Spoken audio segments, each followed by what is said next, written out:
मी सौ माया देशमुख. माझं MA, MPhil, M.Ed झालेलं आहे. मी MA संस्कृत तसंच मराठी MA केलेलं आहे. मॅम M² मध्ये आपण किती वर्षापासून आहात? मी गत 7 वर्षापासून M² मध्ये शिकवते आहे. मॅम आपण किती वर्षापासून संस्कृत शिकवत आहात? मला 27 वर्षाचा अनुभव आहे शिकवण्याचा. अच्छा, खूप मोठा अनुभव आहे. विद्यार्थ्यांना संस्कृत विषय सोपा आणि रंजक कसा करून शिकवता मॅम आपण? मुलांना शिकवत असताना त्यांना कथेच्या रूपातनं जेव्हा आपण एखादा पाठ शिकवतो तर त्याच्या अनुषंगाने एखादा काही संदर्भ येतो आहे तर त्याला अवांतर सांगणं पण गरजेचं आहे, जेणेकरून त्याला त्या पाठामध्ये रुची निर्माण होईल. तर आणि अवांतर शब्दांचाही भडीमार, की एखादा शब्द असेल तर त्याला पर्यायी शब्द आपल्याला कितपत सांगता येतील आणि मुलांच्या लक्षात कितपत ठेवता येतील, त्यांना व्यावहारिक शब्दांचा संग्रह सांगण्यात येतो. आपण आता बघतोय की अगदी 5व्या-6व्या वर्गापासून मुलांना संस्कृत हा विषय आहे. तर कधी कधी या लहान मुलांना संस्कृत शिकवताना आपल्याला काही अडचणी येतात का? नाही. अडचणी म्हणण्यापेक्षा त्यांचा वयोगट लक्षात घेऊन त्यांच्या बुद्धीला पेलवेल अशा पद्धतीने शिकवण्यात येतं. त्यांच्याशी साक्षात संभाषण केलं जातं. प्रत्यक्षदर्शी त्यांच्या व्यवहारातल्या वस्तू ज्या असतात, त्यांच्या बॅगेमध्ये आणलेल्या त्यांनी वस्तू, त्यानंतर परिधान केलेले वस्त्र, त्यानंतर आपल्या शरीराचे अवयव हे त्यांना प्रत्यक्षात संस्कृतमधनं दाखवून शिकवल्या जातात. त्यामुळे त्यांना रुची निर्माण होते. आणि मुलांना असं वाटतं की जेव्हा शिकवतो आपण की संस्कृतमध्ये म लावला की म्हणजे संस्कृत ही भाषा बनते. पण मग त्यांना ज्या भाषेमध्ये त्यांना बोलता येतं, इंग्रजी, हिंदी, मराठी या शब्दांचा ते प्रयोग करतात मध्ये मध्ये, तर आपण ते अंगीकारायचे, स्वीकारायचे आणि त्यांना तिथे कुठला शब्द संस्कृतमध्ये म्हटला जातो तो सांगण्यात येतो.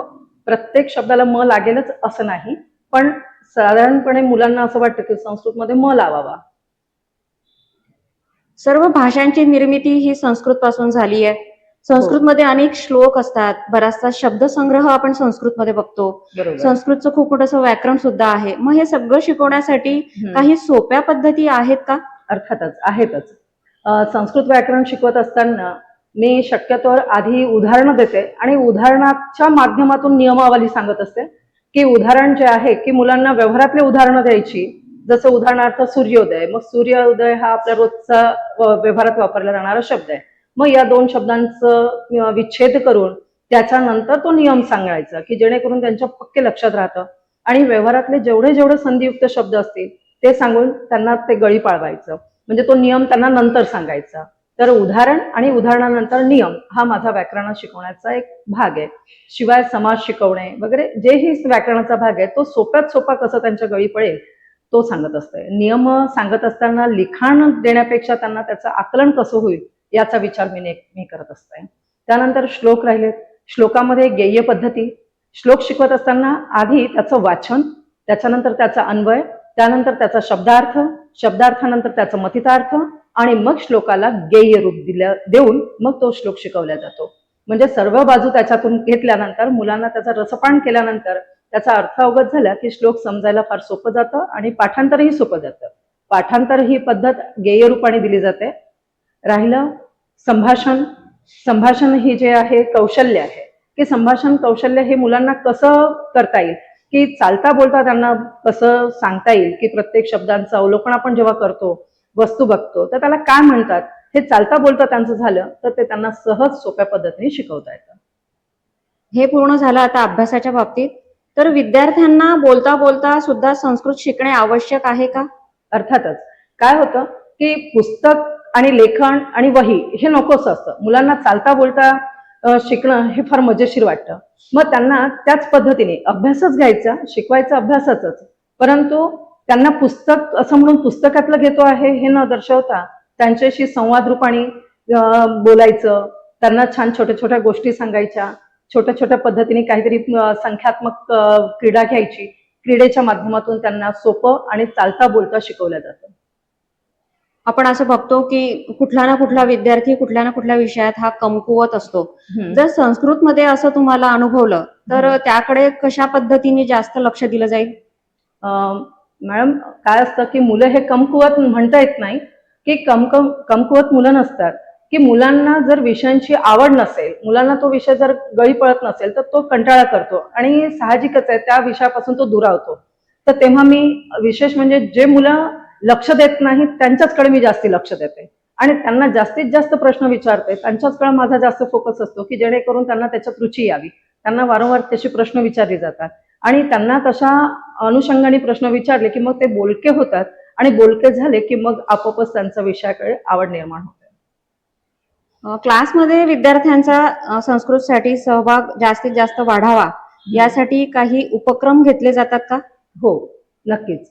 उपक्रम म्हटलं म्हणजे एक म्हणजे संभाषण कौशल्य आहे, दुसरं संख्या क्रीडा आहे, त्यानंतर क्रियापद क्रीडा आहे, कथारूप आहे, पुस्तका व्यतिरिक्तही कधी कधी अधनमधनं त्यांना जेव्हा मुलांना ते बोर होतं की नको आम्हाला आता सध्या थांबवा, खूप झालं अभ्यास, खूप झालं व्याकरण, तर तेव्हा मध्ये मध्ये असे उपक्रम राबवले जातात. त्यांच्याशी संवाद साधला जातो, तो संस्कृत. त्यानंतर श्लोक घेतले जातात, तेही संस्कृतमधनंच. त्यानंतर क्रीडा प्रकारही संस्कृतमध्येच, अंताक्षरी हा प्रकार संस्कृतमध्येही आहे, हे मुलांना दाखवलं जातं की जेणेकरून त्यांना छान त्याच्यामध्ये आनंद निर्माण होईल. आजच्या काळात संस्कृत शिकण्याचे महत्व काय आहे मॅडम? महत्व म्हटले तर आपल्याला प्रत्येक क्षेत्रात संस्कृतचं पदोपदी उपयोग होतो. एक म्हणजे जर कुठलीही भाषा शिकायची झाली भारतातली, तर संस्कृत जर भाषा त्याला अवगत असेल, संस्कृत ज्ञान असेल, तर तो इतर भाषेशी अत्यंत जवळ जातो, त्या भाषेला लवकर तो शिकू शकतो. हे एक महत्वाचं. संस्कृत व्याकरण ज्यांना येतंय तो इतर भाषेचं व्याकरण सहज लवकर शिकू शकतो आणि भाषाही लवकर शिकू शकतो. असं म्हटलं जातं किंवा असं अभ्यासला गेलेलं आहे की संस्कृत भाषेतले शब्द इतर भाषेमध्ये तुम्हाला 70% शब्द संस्कृतचेच दिसतील आणि संस्कृतच्या आधारावरच इतर भाषांचा पाया उभा राहिलेला आहे. तर संस्कृत भाषा जो शिकतो, आत्मसात करतो, त्याला इतर भाषा शिकायला फार सोपं जातं.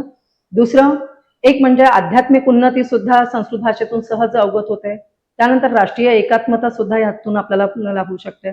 त्यानंतर मुलांचा एकोपा, एकरूपता या भाषेतून मिळू शकतो. आणि योग कर्मसु कौशलम असं जे म्हटलं जातं, तर योगाचाही भाग एक तो ध्यानात्मक असो, योग असो, हा सुद्धा संस्कृतमधूनच आपल्याला मिळतो.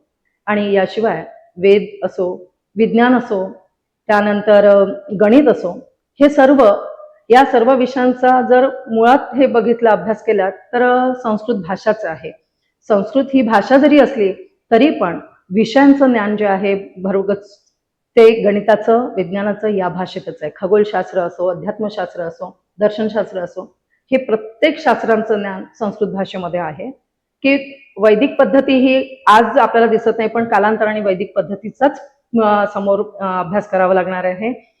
पुढे काळाची गरज आहे. देश विदेशामध्ये याचा प्रयोग होतो आहे. देश विदेशामध्ये लोकांनी आत्मसात केलाय की संस्कृत भाषा ही अत्यंत शरीरावर आणि मनावर परिणामकारक आहे आणि या भाषेला ते आत्मसात करतात आहे. जेव्हा फॉरेन कंट्रीकडून येते एखादी गोष्ट, तर तेव्हा आपण त्या गोष्टीचं जास्त म्हणजे कौतुक करतो. आणि असंच ह्या संस्कृतच्या बाबतीत होणार आहे की बाहेरच्या देशांनी ते अंगीकारलंय, बाहेरच्या देशांनी त्याचं खूप कौतुक केलंय, तर भारत देश सुद्धा त्या भाषेकडे त्याच अनुषंगाने पाहणार, गौरवास्पद पाहणार. आज मात्र म्हणजे आपली वस्तू आपल्याला तेवढी मौल्यवान वाटत नाही, जेव्हा ती दुसरीकडून फिरून येते तेव्हा त्या भाषेचं जास्ती महत्व आपल्याला वाटतं. आणि इथे जे एम-स्क्वेअर मध्ये इतर शिक्षक वृंद आहेत, तर त्यांचा सहकार्याचा भाग नेहमीच असतो की शिक्षक वृंद जे आहेत ते पदोपदी सहाय्यकारी असतात, विद्यार्थ्यांना पण मदत करतातच आणि पूर्ण शिक्षक वृंद आपसात जे आपलं मैत्रीभाव निर्माण ठेवलेले आहे ते पण आमचे सलोख्याचेच आहेत. मॅम, आपण इतका वेळ काढून इथं आलात आणि आमच्या सोबत चर्चा केली, तर आपले खूप खूप धन्यवाद. धन्यवाद.